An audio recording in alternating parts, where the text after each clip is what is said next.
상해사망보험금, 그 중에서도 보험사는 자살이라고 하고 또 보험금을 청구하는 사람은 자살이 아니라고 주장하는 사건에서 쟁점은 뭐고 관련 판례는 어떻게 되고 또 실무상 어떻게 진행이 되는지에 대해서 설명을 드리려고 합니다. 사건은 이런 식으로 많이 진행이 돼요. 가족이랑 같이 살던 사람이 어느 날 아파트 단지 내에서 바닥에 떨어져서 두부 손상, 즉 머리가 손상된 채로 발견되고 병원으로 급히 옮겼는데 사망한 채로 발견이 됩니다. 그럴 때 수사기관에서는 용의선상에 가장 먼저 가족들을 올리게 되죠. 첫 번째로는 가족들 또는 주변 지인들에 대해서 조사를 하게 되고 특히 의심이 가는 사람이 있다라면 그 사람에 대해서 집중적으로 조사를 합니다. 그런데 만약에 타살 흔적이 전혀 없어요. 그리고 뛰어내리는 것을 본 사람이 있다고 합시다. 그러면 이건 자살 쪽으로 수사 방향이 맞춰질 가능성이 매우 높겠죠. 자, 문제는 이런 상황입니다. 뛰어내리는 것을 본 사람은 아무도 없는 상황이에요. 그래서 보험사에 가지고 있던 보험을 확인한 다음에 상해사망보험 담보가 있기 때문에 상해사망보험금을 청구를 했다는 겁니다. 그런 상황이 실제로 발생했다라고 하면 보험사와 보험금 청구하는 사람 사이에 본격적인 분쟁이 시작되게 되는 거죠. 보험금을 청구하는 사람 입장에서는 그 해당 사고가 상해의 직접 결과로 사망했다라는 것만 밝히면 되는 거죠. 피보험자가 어떤 이유에서든지 간에 바닥으로 추락을 했고 혹은 떨어졌고 머리를 땅에 부딪히는 급격하고 우연한 외래의 충격을 입었기 때문에 결국 상해를 입었고 병원으로 옮겼지만 사망하게 된 것이다 라는 것까지 입증을 하면서 보험금 청구서를 작성해서 보험금을 달라라고 얘기를 하는 겁니다. 그럴 때 보험사는 뭐라고 하느냐? 이건 고의로 인한 사고이기 때문에 면책에 해당합니다. 고의 면책을 주장하게 되는 거죠. 자, 이때 주의하실 사항이 좀 있어요. 뭐냐? 섣부르게 망인이, 즉 피보험자인 망인이 자유로운 의사결정을 할 수 없는 상태였습니다 라고 주장하시는 것은 금물입니다. 왜 그러냐? 이게 입증 책임의 분배 때문에 그렇습니다. 입증 책임에 있어 가지고 상해사망보험금을 청구하는 사람이 입증할 것은 간단해요. 상해의 결과로 사망한 겁니다 라는 점만 입증하면 됩니다. 그 이외에 다른 것에 대해서는 주장하거나 입증할 필요가 우선은 없습니다. 그리고 나서 보험사가 어떻게 행동하느냐? 이 사고 자체가 고의사고이므로 면책에 해당한다라고 주장을 하는 거예요. 그때 그 고의사고로 인한 면책 주장을 하려면 고의사고임에 대한 것은 보험사에게 입증 책임이 있습니다. 그러니까 내가 입증하지 않아도 되는 사실을 굳이 먼저 얘기하지 않아도 된다는 거죠. 보험사는 그 고의사고라는 것을 입증하기 위해서 누구의 손을 많이 빌리느냐? 수사기관이 수사해 놓은 서류를 참고하고자 합니다. 그래서 수사가 끝나고 나면 문서 송부 촉탁 신청 등을 통해서 해당 수사 기록에 대해서 법원에 가지고 와서 그걸 놓고 판단해보자 라고 주장을 펼치는 것이죠. 그러면 보험사가 입증하는 게 쉬운가? 이제 실무상 문제는 여기서 발생돼요. 어떤 사람이 사망하게 되면 수사기관은 일단 타살인지 자살인지 여부에 집중을 하게 됩니다. 왜 그러느냐? 타살일 경우에는 범인을 잡으러 다녀야 되기 때문입니다. 그런데 범인이 없다라고 한다면 그 사건을 단순 실족사로 처리할 것인지 혹은 자살로 추정할 것인지에 대해서 어떠한 결론을 내린다고 하더라도 거기에 대해서 이의 제기를 할 사람이 별로 많지가 않습니다. 왜 그러냐? 타살이 아니기 때문에 그런 거예요.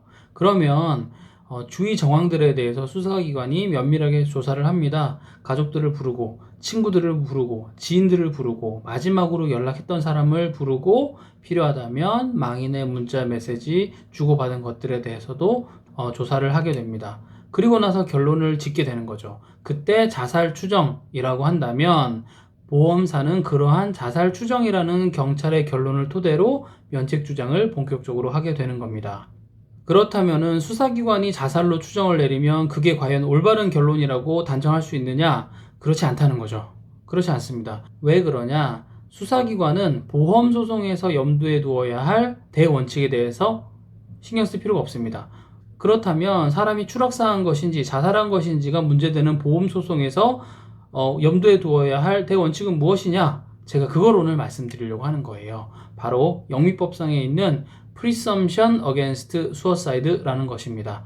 굳이 한국어로 번역을 해본다면 자살이 아닐 것으로 추정할 원칙 정도로 해석할 수 있을 것 같습니다. 이것은 일종의 사실의 추정인데요. 제가 관련된 영미법상의 문구를 그대로 한번 읽어드리겠습니다. The presumption of fact is that a man will not take his own life. Every action of a man, voluntary and involuntary, tends to preserve his life. 해석을 한번 해보겠습니다.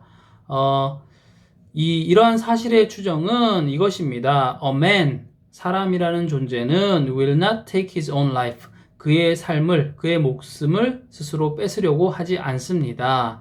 Every action of a man, 사람이 하는 모든 행동은 voluntary, 자발적으로, 그리고 involuntary, 비자발적으로 tends to preserve his life. 그의 삶을 보존하려는 경향을 띱니다. 라는 거예요.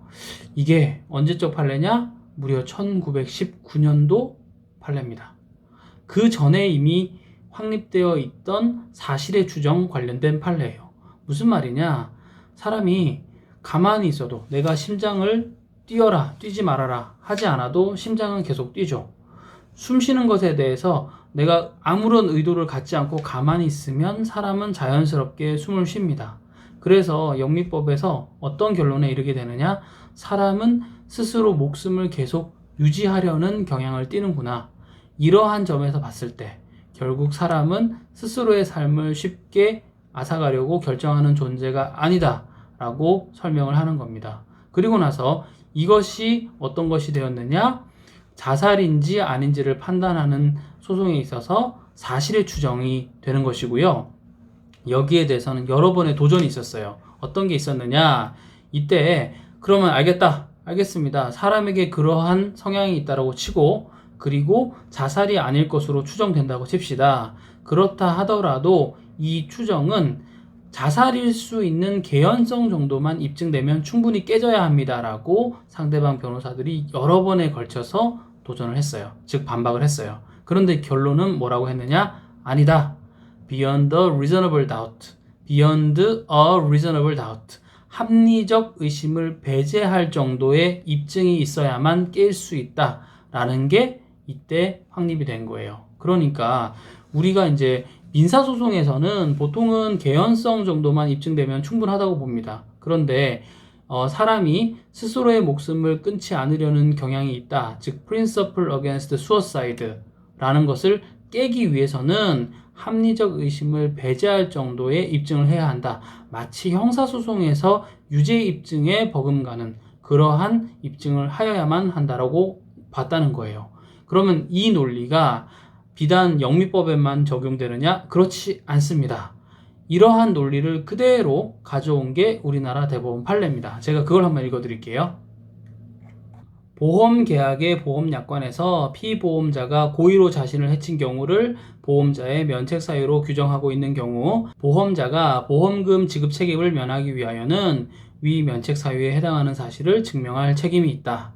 이 경우 보험자는 자살의 의사를 밝힌 유서 등 객관적 물증의 존재나 일반인의 상식에서 자살이 아닐 가능성에 대한 합리적 의심이 들지 않을 만큼 명백한 주의 정황 사실을 증명하여야 한다라고 판시를 했습니다. 결국은 영미법에서 쌓인 이 사실의 추정 원칙을 우리 대법원이 그대로 가지고 왔고 그러한 사실의 추정을 깨기 위해서는 합리적 의심을 배제할 정도의 입증을 하여야 된다라는 것이 우리 대법원의 입장이라는 것입니다. 아시겠죠? 그러니까 오늘은 여기까지 설명을 드리고 아까 처음에 말씀드렸던 그 산으로 돌아가 보면 수사기관에서 아무리 자살로 추정한다 하더라도 수사기관에서는 보험 소송에서 또는 보험 분쟁에서 자살이라는 것을 배제하고 오히려 자살이 아닐 것으로 먼저 추정하고 사건을 바라봐야 된다라는 이 사실의 추정 원칙을 모르기 때문에 수사기관은 당연히 어느 정도 본인들이 생각하는 정도의 주의 정황 사실만 있으면 이것을 그냥 자살 추정으로 손쉽게 결론을 내버립니다. 그렇다면 보험사는 그런 결론을 근거로 해서 면책을 하려고 하는 것이고요. 자, 그럴 땐 어떻게 하셔야 되느냐? 간단합니다. 결국은 보험을 잘 아는 변호사를 선임하셔서 있는 힘껏 싸워 보셔야 될 것 같아요. 자, 그렇지 않고 다투지 않으면 보험사는 결국은 대부분의 경우에 있어서 조금만 의심이 들어도 자살이기 때문에 면책입니다 라고 하면서 보험금을 지급하지 않으려고 할 거예요. 그렇다면 결국은 보험 계약을 한 사람은 성실하게 보험료를 납부했음에도 불구하고 사고가 터졌지만, 즉 보험 사고가 터졌지만 금전적으로는 전혀 보험으로서의 효용을 가지지 못하는 그러한 결과를 맞게 되는 것이죠.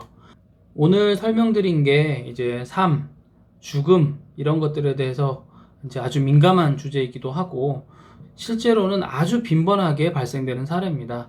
종신보험이라든지 일반 사망보험금에 대해서 혹은 뭐 특정한 시점까지의 사망을 담보하는 뭐 정기보험, 정기사망보험 등에 대해서는 그렇게 이제 큰 이슈가 없지만 보통은 이런 상해사망보험금이 걸린 사건에서 자살인지 여부가 크게 쟁점이 됩니다.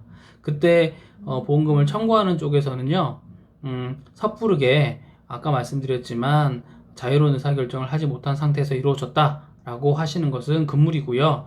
오히려 상해와 사망 자체만 입증을 하시고 보험사의 면책 주장이 얼마나 설득력이 있는지에 대해서 다투는 전략을 쓰시는 것이 바람직합니다. 그 이후 여러 가지 사정들 변화가 있을 수 있고 소송 중간에서 새로 나오는 증거가 있을 수 있으니까 그때그때 어떻게 대응해야 되고 그 다음 단계로는 어떻게 처리되는지는 다음 시간에 제가 또 설명드리도록 하겠습니다. 고맙습니다.